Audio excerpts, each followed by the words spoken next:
வணக்கம் நண்பர்களே, welcome to all RS Thoothukudi விவசாய யூடியூப் சேனல். நான் உங்கள் ஆர்எஸ் ராஜகோபால். இன்னைக்கு நம்ம வீடியோவில் என்ன பார்க்க போகிறோம்னா, கோடியில் கொட்டி கொடுக்கும் முருங்கை ரகங்கள்.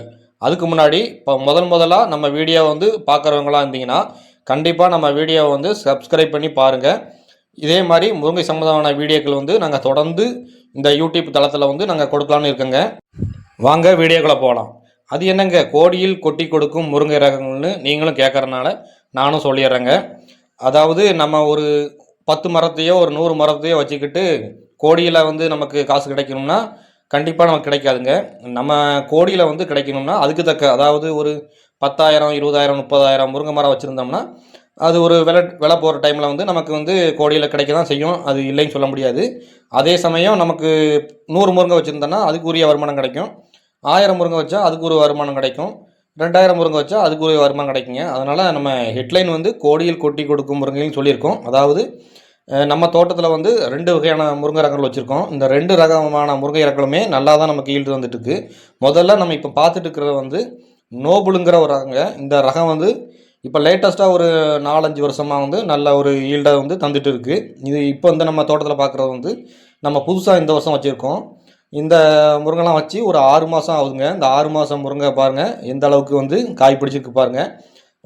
அதாவது ஒரு சில மரங்கள் கொஞ்சம் சின்னதாக இருக்கும். அது காரணம் ஆடு தொல்லையால் ஆடுகள் நம்ம முருங்கையை ஒரு 2 தடவை கடிச்சிட்டு அதனால் சின்னதாக இருக்கும். மற்றபடி மற்ற முருங்கை எல்லாமே சில இது பாருங்கள் நல்லா இந்த முருங்கைலாம் நல்லா பெருசாக தான் இருக்குது. சில முருங்கைகள் மட்டும் ஆடு கடிச்சதுனால திருப்பி நம்ம தழுந்து வருது. இப்போ இந்த முருங்கைலாம் பாருங்கள் எந்த அளவுக்கு காய் பிடிச்சிருக்கு பாருங்கள். அதாவது இது 2 பறி எதுவுமே பறிச்சிட்டோம். அதுக்கு முந்திலாம் சரியான காயாக இருந்துச்சு. இப்போ கொஞ்சம் காய் குறைவாக தான் இருக்குது. இந்த ரகங்கள் எங்கள் பகுதியில் இப்போ நல்லா காய் நல்லா பிடிக்குது. எங்கள் தரப்பகுதிக்கு, அதாவது மண் பகுதி தான், வெறும் மண் பகுதி தான் நம்ம பகுதி. இந்த நோபுள் முருங்கை நல்லாவே இருக்குது. நம்ம தூத்துக்குடி மாவட்டத்தை பொறுத்த வரைக்கும் இந்த நோபுள் முருங்கை இப்போதைக்கு டாப் ரகம்னே சொல்லலாம். ஏன்னா கரும்பு முருங்கை அதிகமாக காய்க்க மாட்டேங்குது எங்கள் பகுதிக்கு. இந்த நோபுள் முருங்கை நல்லாவே காய்க்குதுங்க. இப்போ நம்ம பார்க்குறது நோபுள் ரகம் முருங்கைங்க. இந்த ரக முருங்கையை தான் நம்ம நம்ம தோட்டத்தில் ஒரு 7-8 வருஷமாகவே வச்சு விவசாயம் பண்ணிட்டு வரோம். பாருங்கள் இந்த ரகத்தில் உள்ள காய் பாருங்கள் எப்படி ஃபஸ்ட் குவாலிட்டியாக இருக்குது பாருங்கள். நல்லா தரமாக இருக்குங்க. காயை பொறுத்த வரைக்கும் இந்த முருங்கை ரகத்தை நம்ம அடிச்சிக்க வேறு ரகம் இல்லைன்னே சொல்லலாம்.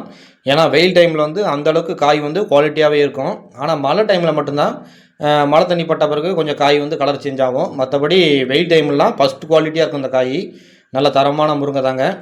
அதாவது நம்ம தோட்டத்தில் இந்த நோபுள் முருங்கையை நம்ம ஏற்கனவே பார்த்த நோபுள் முருங்கையும் ஒரு பக்கம் வச்சுருக்கோம். அதே மாதிரி இந்த பிஎட் அணிலுங்கிற ரக முருங்கையும் ஒரு பாதி அளவு வச்சுருக்கோம்.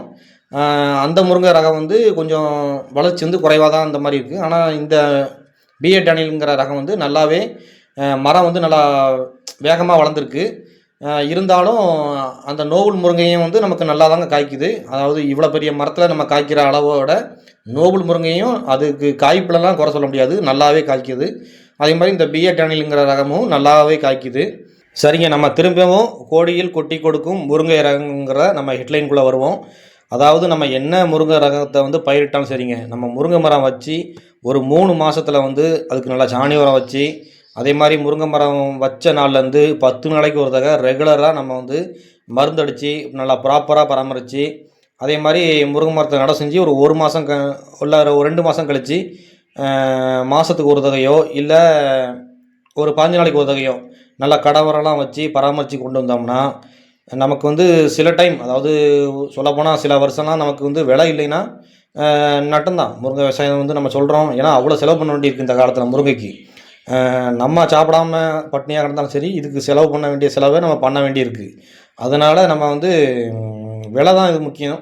நமக்கு விலை இல்லா டைமில் நட்டம் ஆனாலும், இப்போ ஒரு 5 வருஷம் நம்ம பயிரிட்டுருக்கோம்னா ஒரு 2 வருஷம் நமக்கு விலை இல்லை நட்டம் ஆனாலுமே ஒரு ஒரு வருஷம் நமக்கு நல்ல விலை இருந்தாலும் நமக்கு நல்ல லாபங்கள் கிடைக்க தான் செய்யும். அதாவது நமக்கு வச்சுருக்க முருங்கையோட அளவை பொறுத்து 1000மோ 2000மோ 10,000மோ லட்சமோ கோடியோ நம்ம வச்சுருக்கிற முருங்கையோட அளவுக்கு தக்க நமக்கு எந்த அளவுக்கு பராமரித்து அதை கரெக்டாக கொண்டு வரோமோ அதுக்கு தக்க ஏதோ ஒரு வருஷம் நமக்கு விலை கிடைக்க தான் செய்யும். அதாவது இயற்கை சூழ்நிலையால் ஒரு பக்கம் முருங்கை அழியும் போது ஒரு பக்கம் காய் தட்டுப்பாடு ஏற்பட்டு கண்டிப்பாக முருங்கை விலை ஏற்றம் பெற தான் செய்யும். அந்த டைமில் நம்மக்கிட்ட காய் இருக்கணும்.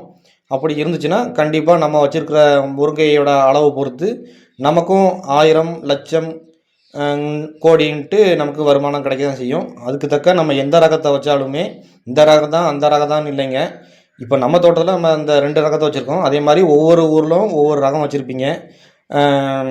என்ன ரகத்தை வச்சாலுமே நம்ம நல்லா பராமரித்து கொண்டு வரணும். அதே மாதிரி நமக்கு அந்த டைமில் நல்லா விலை இருக்கணும். அப்போ தான் நம்ம ஒரு வருமானம் பார்க்க முடியும். இதுதாங்க முருங்கை விவசாயம். வீடியோ பிடிச்சிருந்தா லைக் பண்ணுங்கள், மறக்காமல் நம்ம சேனலை ஃபாலோ பண்ணுங்கள். மீண்டும் இது மாதிரி ஒரு நல்ல வீடியோ சந்திப்போம். நான் உங்கள் தூத்துக்குடி விவசாயி RS ராஜகோபால். நன்றி.